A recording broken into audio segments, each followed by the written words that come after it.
Man was just trying to get a sip of water during his flight, but suddenly he noticed something strange. His fingernails were turning dark, almost black. As a doctor, he instantly recognized the symptom: severe hypoxia. His body wasn't getting enough oxygen. Before he could react, the water bottle in his hand began to warp and crumple under pressure, and the glass on the tray table started to shake violently. Even the flight attendants realized something was wrong. One of them rushed to her seat, buckled up fast, and shouted for passengers to do the same. But it was already too late. The next second, the plane hit a massive turbulence pocket.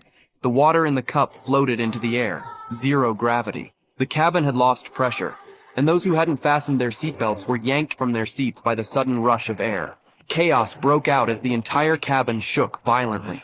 Passengers were frozen in fear, clinging to their armrests, praying they'd survive. In the cockpit, the pilot immediately sensed the emergency and secured his oxygen mask. Inside the cabin, the overhead oxygen masks dropped automatically. Passengers scrambled to get them on and breathe.